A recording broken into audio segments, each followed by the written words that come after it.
In the quiet waters of Boston Harbor lies a ship unlike any other. Her hull is black or white, her masts soar high above the skyline, and her name carries the weight of more than 2 centuries of naval history. She is USS Constitution, a wooden warship launched in the final decade of the 18th century and still proudly afloat today.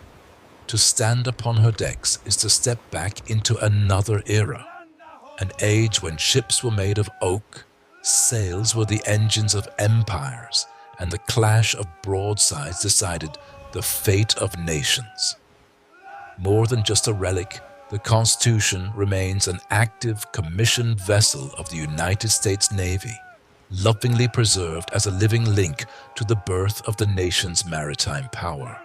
She is the last survivor of her kind, a frigate from a time when the ocean was both battlefield and frontier. Her story is not just one of wood and iron, but of people, shipwrights, sailors, officers, and patriots who built a young country's defense from the raw materials of its forests and the courage of its citizens. When the Constitution was conceived, the United States was still an infant republic. The American Revolution had ended in 1783 and independence had been won, but the new nation's future was uncertain. The seas were perilous, prowled by British ships, threatened by French privateers, and plagued by Barbary corsairs along the coast of North Africa. The fledgling United States had no navy to protect its commerce. American merchantmen, once shielded by British might, now sailed defenseless through hostile waters. Their capture or harassment was a national humiliation and a grave economic threat. Recognizing this, Congress passed the Naval Act of 1794, authorizing the construction of 6 frigates, ships that would form the backbone of the new U.S. Navy. They were to be powerful enough to defeat any single ship of similar size, yet fast enough to evade the great ships of the line that dominated European fleets. It was a bold vision, to build vessels that could not only defend the nation's trade routes, but also command respect on the high seas. Among those 6 frigates, one would soon achieve legendary status. Her name, chosen to symbolize the new republic's founding document, was Constitution. The Constitution was designed by Joshua Humphreys, a Philadelphia shipbuilder, whose genius lay in combining strength, speed, and endurance in one hull. He envisioned a new class of frigate that could outfight anything smaller and outrun anything larger. An embodiment of America's naval strategy of intelligent aggression. Humphreys gave his frigates long, narrow hulls and deep keels for stability and speed. Their frames were built from southern live oak, one of the densest and toughest timbers in the world, making their hulls nearly impenetrable to cannon fire. This design made them heavier than most frigates, but incredibly durable. A characteristic that would one day earn the Constitution her immortal nickname, Old Ironsides. Construction began in Boston in 1794 under the supervision of shipwright Edmund Hart. In the shipyard on Boston's North End, hundreds of craftsmen labored for years, shaping timbers, hammering copper fastenings, and preparing the intricate rigging. The project was ambitious, a massive undertaking for a young nation still defining its identity. When the hull was completed, her majestic form was unmistakable. 204 feet long, with 3 towering masts and a displacement of over 2,200 tons. She carried 44 guns, though in practice her armament could exceed 50.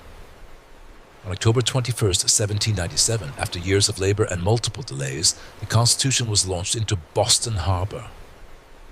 Thousands of citizens gathered to witness the event. a spectacle of national pride. Her sponsor, Captain James Sever, broke a bottle of Madeira wine across her bow, and the ship slid gracefully into the water to the cheers of the crowd. Almost immediately, the Constitution was called to service. The United States was drawn into a quasi-war with France, 1798-1800, a series of naval engagements fought in defense of American commerce. Under Captain Samuel Nicholson and later Silas Talbot, the Constitution patrolled the Caribbean, escorting merchant ships and capturing French privateers. Her strength, speed, and discipline impressed both allies and adversaries. The United States, once mocked as defenseless, now possessed a ship that could stand proud among the world's great navies. The Constitution's next test came in the early 1800s during the First Barbary War, 1801-1805. The North African states of Tripoli, Tunis, Algiers, and Morocco demanded tribute from nations wishing to trade safely in the Mediterranean. President Thomas Jefferson refused, declaring that America would not pay for peace. Instead, the Navy would fight for it. The Constitution, serving as flagship of the Mediterranean Squadron, carried Commodore Edward Preble and his fleet against Tripoli. She led daring attacks on coastal fortresses and enemy ships. In 1804, she provided gunfire support during Lieutenant Stephen Decatur's famous raid to destroy the captured frigate Philadelphia, a feat that became a legend in U.S. naval lore. These campaigns proved that the new nation could project power far beyond its shores. The Constitution became not just a weapon, but a symbol of national resolve, the embodiment of Jefferson's ideal that peace and commerce could indeed be defended by American arms. By 1812, the United States once again found itself on the brink of conflict with Great Britain. The causes were many: British interference with American trade, the impressment of American sailors into the Royal Navy, and the growing sense of insult toward the young republic. When Congress declared war on June 18, 1812, the odds seemed hopeless. Britain possessed the largest and most experienced navy in the world. The United States Navy, by contrast, had only a handful of frigates and smaller ships. Yet, among them, none inspired more confidence than the Constitution. Under the command of Captain Isaac Hull, she prepared for sea. Her decks were scrubbed and polished, her rigging inspected, and her guns, 24-pound long guns and 32-pound carronades, tested and ready. Hull's crew numbered over 450 men, a mix of seasoned sailors, Marines, and eager volunteers. The escape from a British squadron. In July 1812, shortly after leaving the Chesapeake, the Constitution found herself pursued by a powerful British squadron. 5 ships of war, including the 64-gun Africa and the frigates Guerriere and Shannon. For 3 days and nights, the Constitution was hunted across a windless Atlantic. In one of the most remarkable naval escapes in history, Captain Hull employed every trick of seamanship, towing with boats, wetting sails to catch faint breezes, and even hauling on anchored cables to drag the ship forward. By dawn on July 19th, the wind finally shifted in her favor. The Constitution caught the breeze, spread her sails, and slipped beyond the range of her pursuers. The daring maneuver became an early triumph, a testament to Hull's skill and his crew's endurance. The battle with HMS Guerriere. Only a month later, on August 19, 1812, destiny struck. Off the coast of Nova Scotia, the Constitution sighted the British frigate Guerriere, commanded by Captain James Dacres. The two ships closed distance through rough seas. As they approached, Dacres hoisted his colors and opened fire. The Constitution answered with a full broadside. Thunderous blast that echoed across the waves. British cannonballs struck her hull, but instead of splintering wood, they bounced harmlessly away.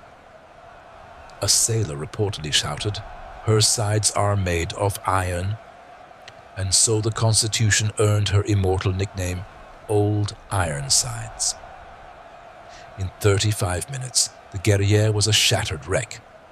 Her masts collapsed, her decks ablaze. Captain Dacares, wounded and defeated, surrendered his ship. The Constitution suffered minimal damage and few casualties. The victory electrified the nation. Newspapers proclaimed Constitution's triumph as proof that America could stand against Britain's naval supremacy. In an age when morale was low, this single battle rekindled national pride. The battle with HMS Java. In December of the same year, under Captain William Bainbridge, the Constitution encountered another British frigate, HMS Java, off the coast of Brazil. The battle was fierce and protracted, lasting more than 2 hours. Cannon smoke enveloped the sea as the two ships circled and exchanged devastating broadsides. The Java's fire was accurate, but could not pierce Constitution's tough oak hull. Eventually, her rigging in tatters and guns silenced, Java surrendered. The British captain, Henry Lambert, mortally wounded, commended his adversary's gallantry before he died. Bainbridge ordered the Java burned, her remains left smouldering as the Constitution sailed away victorious once again. This second triumph cemented Old Ironsides' reputation as the most formidable frigate afloat. British sailors came to dread her name. Americans revered her as a national heroine. Later, engagements and symbolism. The Constitution continued to patrol and fight throughout the war, capturing numerous British merchantmen and privateers. In each encounter, she demonstrated superior handling, discipline, and craftsmanship, the embodiment of Joshua Humphreys' original vision. When peace finally came with the Treaty of Ghent in 1815, Constitution returned home not merely as a ship of war, but as a living legend. Her victories had done more than defeat enemies. They had given a young nation its sense of pride and identity on the world stage. Old Ironsides in the American imagination. As word of her battle spread, poets and patriots enshrined the Constitution in verse and song. In 1830, when the Navy proposed scrapping the aging frigate, the poet Oliver Wendell Holmes Sr. penned his famous protest. "I tear her tattered ensign down. Long has it waved on high, and many an eye has danced to see that banner in the sky." The poem sparked a national outcry. Citizens demanded her preservation, and the Navy relented. The Constitution was saved from destruction, not by cannon or command, but by the love of a people who refused to let their symbol of courage vanish. The post-war years. When the War of 1812 ended, the Constitution had already achieved a near mythic status.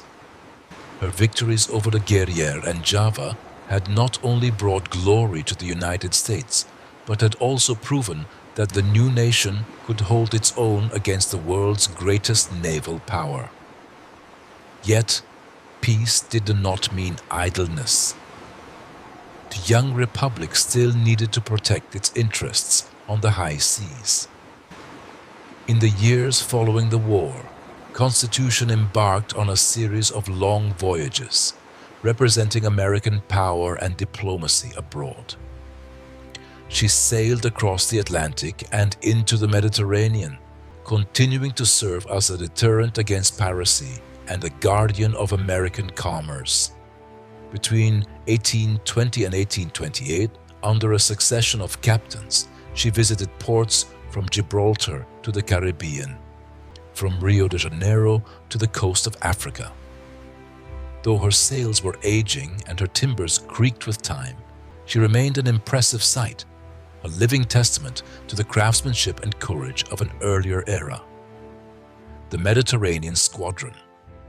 In 1824, the Constitution became the flagship of the Mediterranean Squadron, commanded by Commodore Thomas MacDonough, one of the heroes of the War of 1812.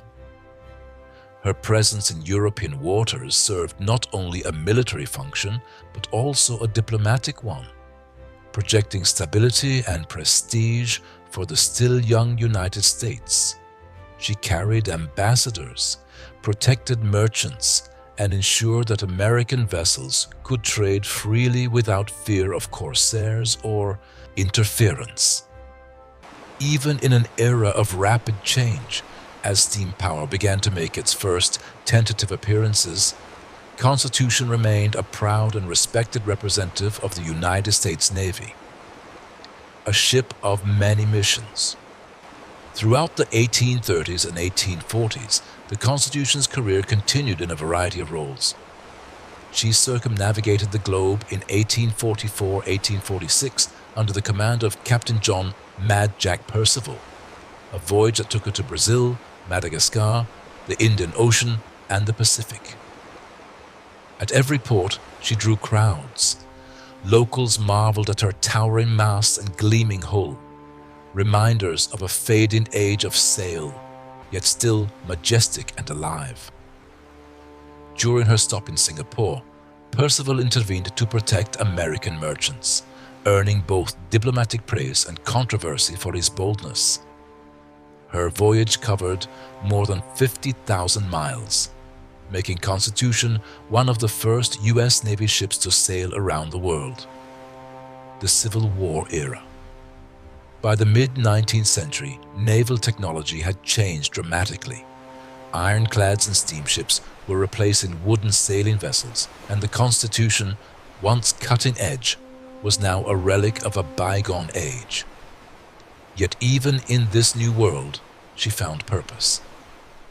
During the American Civil War, 1861 to 1865, she served as a training ship for midshipmen at the United States Naval Academy, then temporarily relocated to Newport, Rhode Island.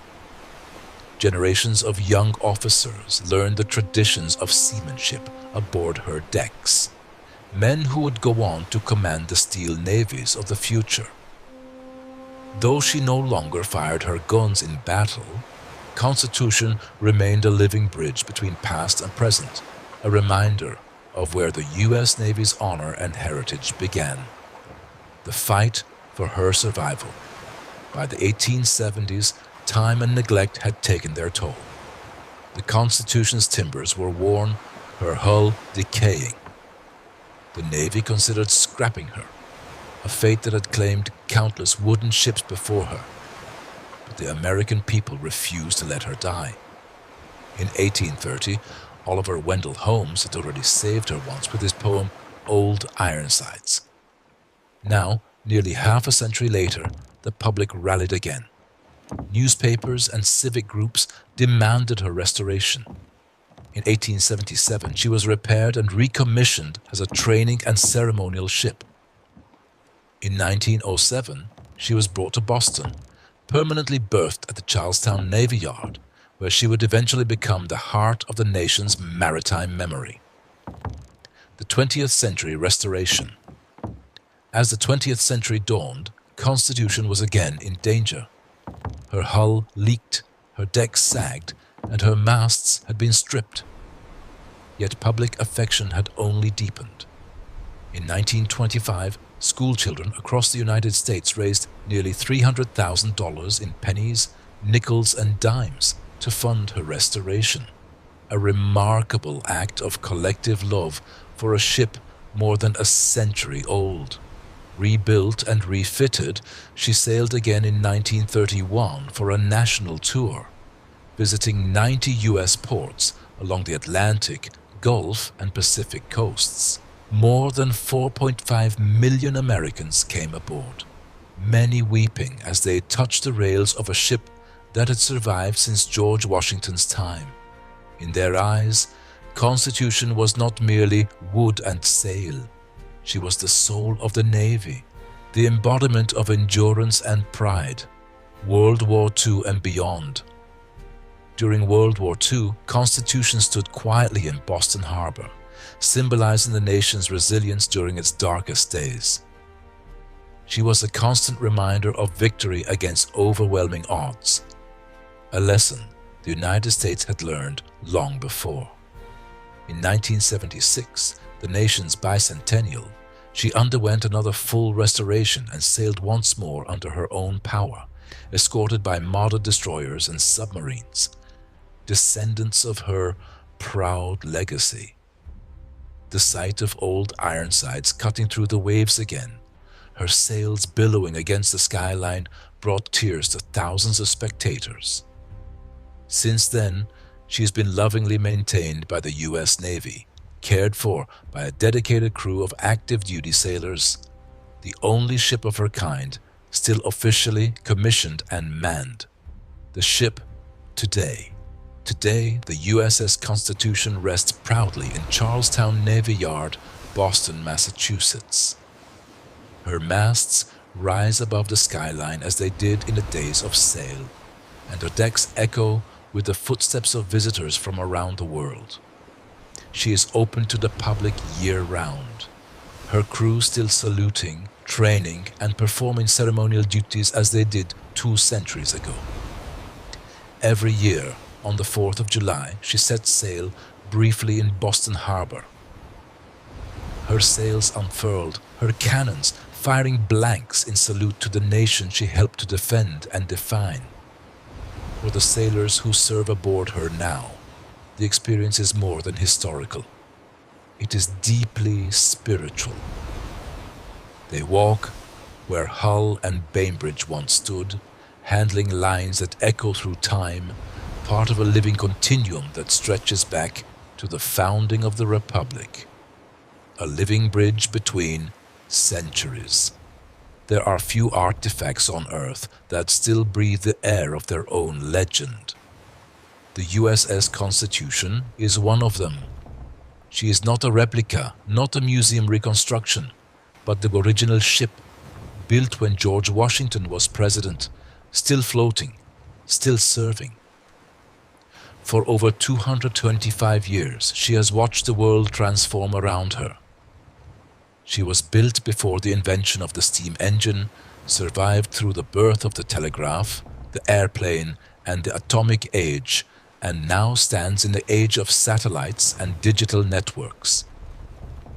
Yet through every revolution of technology, she remains wood, rope, and canvas, unchanged in essence, unyielding in spirit. To stand aboard her deck is to feel time itself bend. The smell of oak and tar, the creak of timbers, the flutter of rigging in the wind, all carry echoes of another century, when men sailed into the unknown, guided only by stars and courage. The spirit of the age of sail. The Constitution represents more than American history. She embodies the age of sail itself, that long and romantic period when wind and wood ruled the oceans. She is the last of her kind, the surviving great frigates that once patrolled the seas under canvas and cannon. Her design is a masterpiece of naval architecture, the perfect balance of grace and strength. Her live oak hull, hewn from the forests of Georgia, still bears the scars of battle, yet remains astonishingly sound. She stands as a symbol of the craftsmanship, ingenuity, and sheer endurance that characterized the sailors of her time. Men who fought storms, disease, and enemy broadsides with little more than willpower and skill. The ship as a symbol. To Americans, Old Ironsides has long been more than a vessel.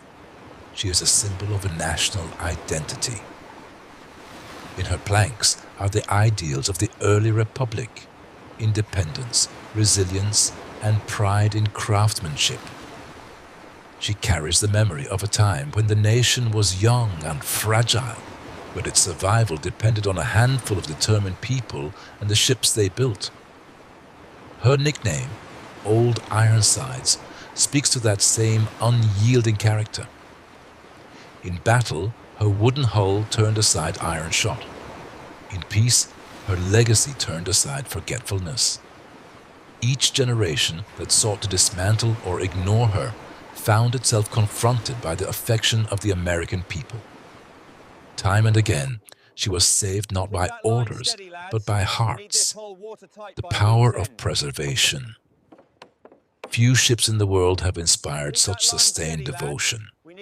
From the school children who donated their coins in the 1920s to the sailors who maintain her today, the Constitution has been preserved through love as much as through labor.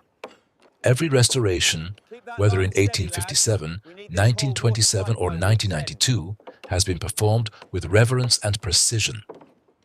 Craftsmen still shape her timbers by hand, using the same techniques employed more than 2 centuries ago. Every replaced plank is fitted carefully, not merely to restore the ship, but to honor the people who built her in the age of Washington and Adams. When she sails, escorted by destroyers and watched by crowds, she is a moving symbol of continuity, a reminder that history, if cared for, does not vanish. It endures, alive in wood and memory. A global legacy. Though she is an American ship, the USS Constitution belongs in a broader human story. Her survival speaks to something universal, the desire to preserve our connection to the past. Other nations have their icons. Britain's HMS Victory, France's Hermione, Sweden's Vasa. But the Constitution remains the only one still fully commissioned, still manned by active sailors, still moving under her own power. She represents not just a country's navy, but an idea shared by all, that courage and craftsmanship can outlast empires, and that what is built with care and conviction can transcend centuries. Lessons from Old Ironsides. Her story carries lessons that reach beyond the sea. She teaches endurance, the ability to survive storms, both literal and symbolic. She teaches humility, the understanding that progress rests upon foundations built by others. And she teaches gratitude for those who came before, who labored with hand tools and hoped to craft something that would last. In a world where technology advances at breathtaking speed, Old Ironsides reminds us that endurance is its own kind of greatness. A ship that once fought in the age of muskets now floats in the age of satellites, her flag still snapping in the Atlantic breeze. A final reflection. Every day, the sailors of the USS Constitution raise her colors at morning and lower them at sunset. Tourists pause, watching in silence as the flag flutters down against the evening sky. The same ritual has unfolded for more than 2 centuries. In that quiet moment, history feels near. One can imagine Isaac Hull pacing the quarterdeck, the thunder of cannons echoing through memory, the cry of "Her sides are made of iron" still ringing across the sea. The Constitution is not only a relic of war, she is a symbol of peace, endurance, and the power of preservation. She endures because people cared. She sails because generations refused to let her sink into history. And so, as the sun sets over Boston Harbor, her silhouette remains, a black hull, white trim, and towering masts against the glowing sky. The oldest commissioned warship in the world, still afloat, still proud, still whispering across time. I am Constitution, I am Old Ironsides, and I am still here.